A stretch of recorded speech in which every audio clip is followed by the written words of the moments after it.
La luz fría de la pantalla del portátil era lo único que iluminaba mi cuarto aquella madrugada. Las cortinas seguían cerradas, la ropa sucia en el suelo y una taza con café rancio en la mesa de noche. Todos creen que ya no soy ese tipo, que cambié, que me levanté. Pero la verdad es que sigo siendo el mismo. Solo aprendí a disfrazar a mis demonios. Recuerdo cuando mi hermana no podía ni mirarme sin arrugar la cara. Ella tenía 20 y tantos, llena de energía, siempre arreglada, lista para salir con sus amigas. Yo, en cambio, estaba hundido en ese cuarto, fumando hasta quedarme inmóvil, sin ganas de nada. La veía cerrar la puerta más rápido de lo normal, como si el olor pudiera pegarse a su ropa. Mi novio de entonces, Javier, era más directo. Javier, tienes que ponerte las pilas. No puedo cargar con todo yo solo. Yo asentía, sin mirarle, como si las palabras rebotaran contra una pared húmeda. A veces quería contestarle que lo intentaba, que de verdad lo hacía, pero mi boca no encontraba fuerza. En el trabajo, mi reputación era un chiste repetido. Me llamaban el tipo enojado. Siempre fruncía el ceño, respondía seco, evitaba conversaciones. En la máquina de café me dejaban solo, nadie quería compartir turno conmigo. Ahora dicen otra cosa. Qué gracioso eres. Se te ve bien, hermano, mucho mejor que antes. Soy el ejemplo de cómo alguien puede levantarse de la nada. La verdad es mucho más sucia. No dejé de necesitar algo. Simplemente cambié el disfraz. Pasé de la hierba a las pastillas. La primera vez que probé una, sentí como si me hubieran quitado una manta húmeda de encima. El aire entró distinto, como si la ciudad sonara más clara. Sonreí sin esfuerzo, hablé sin miedo, incluso hice bromas. Fue entonces cuando descubrí lo fácil que era engañar a todos. De repente, mi hermana presumía de mí frente a sus amigas. Javier me abrazaba y decía que se sentía orgulloso. En el trabajo me buscaban para charlar en los descansos. Yo sonreía, movía las manos, hacía reír a la gente. Lo que nadie sabía era que en mis bolsillos llevaba siempre el verdadero motivo. Y ahí estaba el contraste. Por fuera, un chico arreglado, un supuesto sobreviviente. Por dentro, un cálculo constante de dosis, tiempos, repuestos. Cada visita al baño era una oportunidad para volver a ser ese personaje que todos querían a su lado. Yo me decía que era temporal, que pronto podría dejarlo, que no era tan grave. Pero el calendario avanzaba, y lo que un día parecía un empujón pasajero se convirtió en mi respiración misma. Ya no sabía cómo ser yo sin esas pastillas. Una vez intenté estar sobrio, de verdad. Guardé el frasco en la caja fuerte pequeña que mi padre me había dejado. El primer día me aguanté. El segundo ya no podía dormir ni concentrarme. El tercero, encendí la consola para distraerme, pero hasta el juego más querido me pareció gris. Nada tenía color, nada tenía sabor. Fue ahí cuando acepté lo que nunca había querido decir en voz alta. Lo único que había cambiado era el disfraz de mi ruina. El sonido del despertador fue lo primero que escuché aquella mañana. Eran las 7 en punto, un lunes cualquiera, pero para mí siempre empezaba igual, con un cálculo rápido. La dosis del día anterior aún me sostenía, pero la pregunta era cuánto me quedaba en el frasco. Me levanté con el cuerpo pesado, abrí el cajón y conté las pastillas una por una. 12. 12 pequeñas piezas de plástico que para cualquiera serían un simple tratamiento médico. Para mí, eran la diferencia entre ser el chico simpático del trabajo o volver a hundirme en ese silencio de plomo.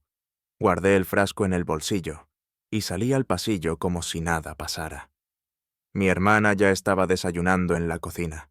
Ella me miró, sonrió y dijo: «Hermana, te ves genial últimamente.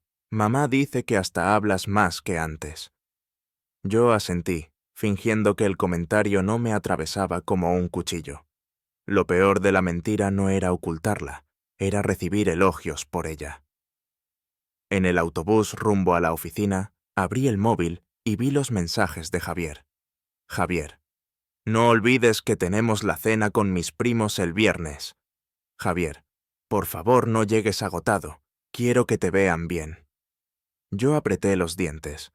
Claro que me verían bien, porque para ese entonces ya tendría lo suficiente en el cuerpo como para ser el novio encantador que todos adoraban. El trabajo se había convertido en una especie de teatro. Yo ya no era el tipo enojado, sino el payaso del equipo. Contaba chistes, imitaba a los jefes, hacía reír a los compañeros. Cada carcajada era como un aplauso que confirmaba que el show funcionaba. Pero al salir de la oficina, cuando el efecto empezaba a bajar, el escenario se caía, y lo único que quedaba era un silencio insoportable. Un viernes por la tarde, en la reunión semanal, el jefe me señaló frente a todos. Jefe, miren a Mateo, un ejemplo de superación. Así se cambian las cosas en la vida. Todos aplaudieron. Yo sonreí, levanté la mano como si lo agradeciera. Por dentro la voz me taladraba. Si supieran que estoy drogado hasta los huesos.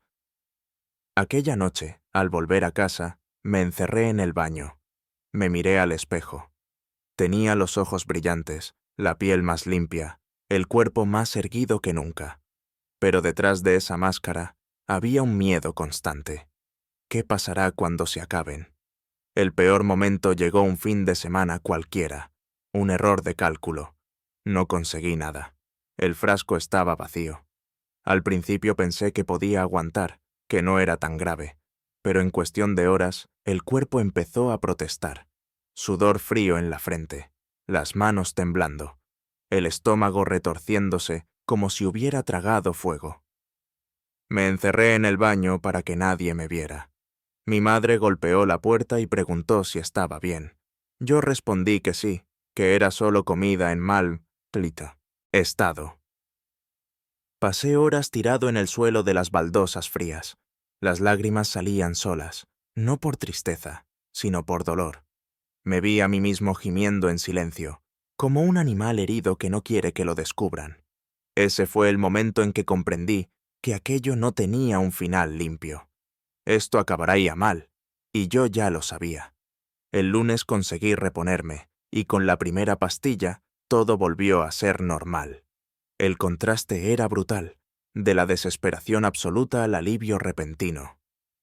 En la oficina me volvieron a llamar gracioso, encantador, el tipo que anima la tarde. Nadie sospechaba que 2 días antes había estado al borde del colapso. Con el tiempo, ese secreto se convirtió en una doble vida. Con mi familia, con Javier, con mis compañeros de trabajo, yo era el chico que había superado sus problemas. Pero en mi cabeza solo resonaba una frase. Estoy tan colocado ahora mismo y nadie lo sabe. Me reía en cenas, contaba historias en bares, daba abrazos sinceros. Todo eso con la garganta seca y el pulso acelerado. Lo que más me asustaba no era el presente, sino el futuro. Pensaba, ¿cuánto tiempo puedo sostener esta mentira? No había una respuesta, pero tampoco tenía la fuerza para detenerla. Y entonces llegaron los primeros comentarios sobre otra posibilidad. Una tarde, navegando por un foro, alguien escribió: «¿Y si tienes TDAH? Los síntomas encajan». Me quedé mirando esa pantalla con el corazón latiendo fuerte. Había sospechado eso durante años, pero nunca lo confirmé. Lo había dejado pasar porque un médico me dijo una vez: «Estás bien, no tienes nada». La palabra nada resonó en mi cabeza como un eco cruel. Nada. ¿Entonces todo era mi culpa? ¿Entonces el cansancio, la falta de motivación, la incapacidad de disfrutar, eran solo flojera mía? Ese pensamiento me hundió más hondo. Porque si el problema no existía en un papel, entonces yo era el problema. El vapor de la ducha empañaba el espejo cuando escuché la voz de Javier desde la cocina. Javier: «Mateo, el café está listo». Me quedé quieto, con las manos apoyadas en el lavabo. El cuerpo todavía me pedía más, aunque había tomado la dosis hacía apenas 20 minutos. Era como si mi propio reflejo en el espejo me dijera, no eres suficiente sin esto. Me sequé rápido y salí con la toalla al cuello. El olor del café recién hecho llenaba el pasillo, mezclado con el sonido del ventilador viejo girando. Javier estaba sentado con el periódico abierto en la mesa, sonriente, tranquilo. Cuando me vio entrar, alzó la taza y dijo, «Javier, mira quién parece un hombre nuevo cada mañana». Yo respondí con una sonrisa automática, esa que había practicado tanto que ya era parte de mi piel. En esos desayunos siempre había un contraste doloroso. Él hablaba de planes, de viajes, de un futuro juntos. Yo asentía, lo miraba, lo escuchaba, pero por dentro solo pensaba en el frasco escondido en mi mochila. No estaba construyendo un futuro, solo estaba comprando tiempo. Un sábado, fuimos a cenar con su familia. Era un restaurante en el centro, con luces bajas y camareros corriendo de mesa en mesa. Yo ya había tomado lo suficiente antes de salir. La sonrisa me salía fácil, los chistes se encadenaban sin esfuerzo. Su primo me dio una palmada en la espalda y dijo, «Primo, Javier, encontraste oro. Este tipo es de los que levantan la mesa». Todos rieron, yo también. Y mientras reía, pensé, estoy más colocado que nunca, y ninguno se da cuenta. La normalidad de esa doble vida era inquietante. En el trabajo, cada vez me pedían más cosas. Organizar, hablar en público, motivar a otros. Yo lo hacía, claro. Con las pastillas encima, era como tener un interruptor encendido todo el día. Pero cuando volvía a casa y cerraba la puerta del cuarto, me tiraba en la cama con el cuerpo vibrando. El silencio después del efecto era como caer en un pozo. Una tarde, mi hermana entró sin avisar. Ella, «Mateo, ¿puedes ayudarme a mover unas cajas?» Yo estaba tumbado en la cama, mirando el techo, sudando aunque la ventana estaba abierta. Me levanté de golpe, fingiendo que solo estaba cansado. Ella me miró raro, pero no dijo nada. Solo apretó los labios y se fue. Ese fue uno de los primeros momentos en que sospeché que alguien podía empezar a ver las grietas, porque aunque me esforzara, había detalles que no podía esconder. Los temblores pequeños en las manos, las ojeras que aparecían de golpe, el cambio brusco de humor cuando se acercaba la hora de otra dosis. Un domingo por la noche, durante la cena familiar, mi madre levantó la vista y dijo, «Madre, hijo, me alegra verte tan bien. Hace años que no te veía con tanta vida». Me atraganté con el pan. Tuve que beber agua para poder contestar. Me dolió porque la frase venía cargada de esperanza, y yo sabía que era mentira. La mentira se convirtió en rutina. Abrir la cartera y revisar que el frasco estuviera ahí. Ir al baño en medio de una reunión solo para tomar una más. Ensayar frente al espejo cómo sonreír sin que pareciera forzado. Cada día era un acto, una función que nunca se acababa. Pero había momentos donde la máscara se resquebrajaba.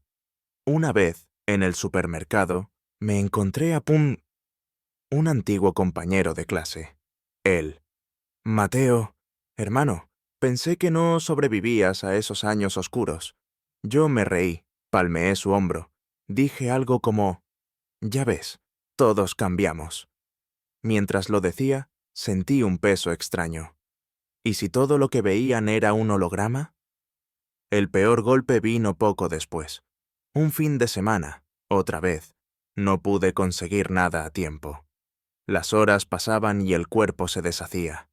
Me encerré en el baño, igual que la vez anterior, temblando, llorando en silencio. Javier tocó la puerta, preocupado. «Javier, ¿estás bien? ¿Quieres que te lleve al hospital?» Yo grité que no, que era solo un virus. Me escuché a mí mismo mintiéndole con una voz rota, como si alguien más hablara desde dentro. Fue en ese momento que entendí algo con claridad brutal. No era que no quisiera dejarlo, es que ya no podía. Cada fibra de mi cuerpo estaba encadenada a esas pastillas. El lunes, como siempre, nadie notó nada. Me vestí bien, me eché colonia, tomé la dosis precisa y salí al trabajo como si todo estuviera bajo control. Mis compañeros me recibieron con sonrisas y bromas. Yo levanté la voz, animé la oficina. Un espectáculo más. Pero esa misma noche, mientras cenábamos, Javier me miró fijo y dijo: «Javier, ¿tú eres feliz? De verdad te lo pregunto». Sentí que el aire se congelaba. Quise contestar que sí, pero la palabra se atascó en la garganta. Lo único que conseguí decir fue: «Yo».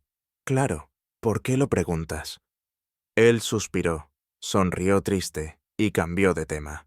Yo seguí masticando, con la mandíbula tensa, pensando que la mentira estaba empezando a pesar demasiado.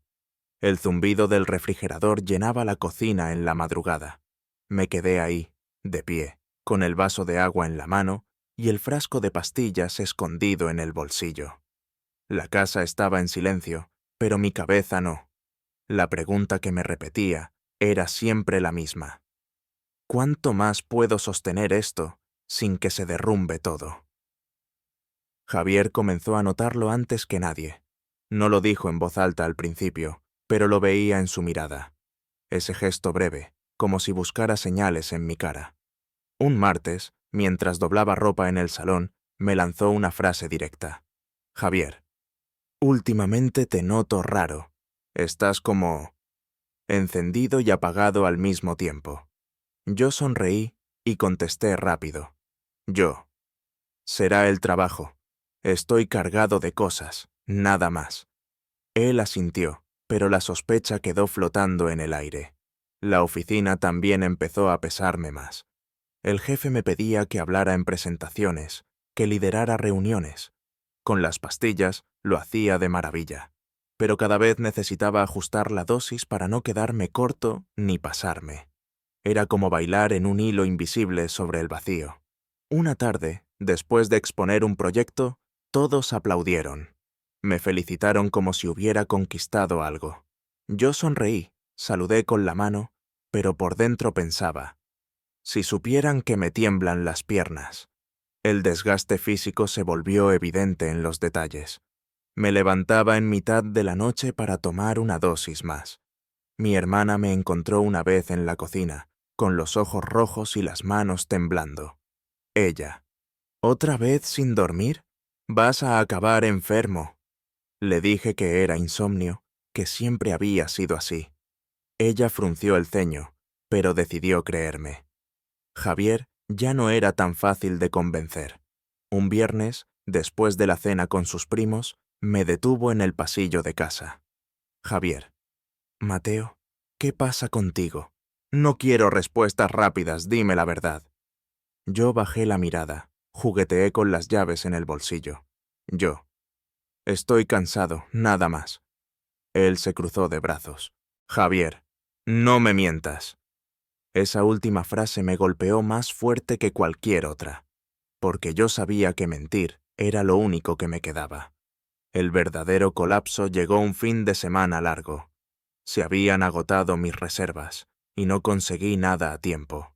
El cuerpo entró en crisis. Sudor, náuseas, un temblor incontrolable en las piernas. Me encerré otra vez en el baño, con la excusa de una supuesta gripe. Javier golpeaba la puerta con desesperación. «Javier, Mateo, voy a llamar a un médico, esto no es normal». Yo: «No, no llames a nadie, es solo el estómago». Pasé horas tirado en el suelo de baldosas frías, mordiéndome los labios para no gritar. Cuando por fin pude salir, la mentira se sostenía apenas con alfileres. Esa noche, tumbado en la cama, escuché a Javier susurrar por teléfono en el salón: «Javier, no sé qué hacer, lo juro. Él dice que está bien, pero no lo está». Me quedé quieto, fingiendo dormir. Sentí algo que no había sentido en años, miedo a perderlo. Y al mismo tiempo, una parte de mí pensaba: aunque me descubra, no puedo soltar esto. El lunes volví a la oficina como si nada hubiera pasado. Me reí, conté chistes, hice reír a los demás. Pero dentro de mí, el eco de ese susurro seguía repitiéndose. Él dice que está bien, pero no lo está. El teatro estaba llegando a su límite, y yo sabía que la función no podía durar para siempre. El ventilador del techo giraba lento aquella tarde, lanzando un zumbido monótono sobre el salón. Yo estaba sentado en el sofá, con el portátil sobre las piernas y la mirada perdida en la pantalla. El frasco vacío seguía escondido en el bolsillo de mi chaqueta. Sabía que era cuestión de horas antes de que todo explotara. Javier entró con paso firme, dejó las llaves sobre la mesa y se quedó mirándome. El silencio se alargó. No era el silencio cómodo de dos personas que se entienden. Era el silencio tenso de alguien que ha tomado una decisión. Javier. Mateo. Ya no puedo fingir que no pasa nada. Yo cerré el portátil despacio, como si eso pudiera darme tiempo para inventar otra excusa. Pero no había nada nuevo que decir. El guión estaba gastado. Yo. ¿Qué quieres decir? Javier se sentó frente a mí, los codos apoyados en las rodillas, los ojos clavados en los míos. Javier. Te quiero, pero estás escondiendo algo. Lo noto en tus manos, en tus noches sin dormir, en tu mirada cuando crees que no te veo. Me mordí el labio, bajé la cabeza. Por primera vez en años, me quedé sin palabras. Él respiró hondo y dijo, Javier, no quiero un personaje, quiero a ti. Y si eso significa verte roto, prefiero eso a vivir con una mentira. El peso de esas palabras me derrumbó por dentro. Durante 3 años había actuado para todos, para mi hermana, para mi madre, para mis compañeros. Pero en ese instante me di cuenta de que con Javier no podía seguir representando la obra. Me llevé las manos hasta la cara. Sentí un nudo en la garganta, una presión insoportable en el pecho. Y entonces salió la verdad, áspera, desnuda, como un golpe. Yo. Estoy en esto hasta el cuello. No dejé nada atrás. Solo cambié la máscara. Pasé de la hierba a las pastillas. Y sin ellas, no soy nadie. El silencio que siguió fue brutal. Javier se quedó inmóvil, con la respiración pesada. Yo esperaba un grito, un portazo, un adiós. Pero lo que vino fue algo distinto. Javier, eso no es cierto. Eres alguien, aunque no lo creas. Pero así no vas a llegar a ningún lado. Sus palabras no fueron consuelo, fueron un espejo, uno que mostraba lo que yo había negado durante tanto tiempo, que no estaba curado, solo estaba maquillando mis ruinas. No hubo abrazos ni promesas fáciles. Esa noche dormimos espalda con espalda, en silencio. Yo miraba la pared y pensaba en todo lo que había construido sobre mentiras. El reconocimiento en el trabajo, las sonrisas de mi familia, las cenas con su familia, todo sostenido por un frasco en mi bolsillo. Al día siguiente, mientras él aún dormía, me levanté y abrí la ventana. La luz de la mañana entraba tibia, con olor a pan recién horneado de la panadería de la esquina. Por primera vez en mucho tiempo, no tomé nada. Me quedé de pie, con el cuerpo temblando, mirando el barrio despertar. No era una decisión definitiva, ni una promesa de recuperación milagrosa. Era solo un momento de verdad, un respiro, un instante donde no fingí, donde no sonreí para engañar a nadie. La vida no se arregló ese día. Sigo teniendo miedo, sigo teniendo la sensación de que sin esas pastillas no soy suficiente. Pero ahora, al menos, alguien sabe la verdad. Y eso, de alguna manera, me hizo sentir menos invisible. Me di cuenta de que mi historia no era la de alguien que venció a sus demonios. Era la de alguien que, por fin, dejó de disfrazarlos. Si esta historia te conmovió, suscríbete para más confesiones y viajes emocionales como este.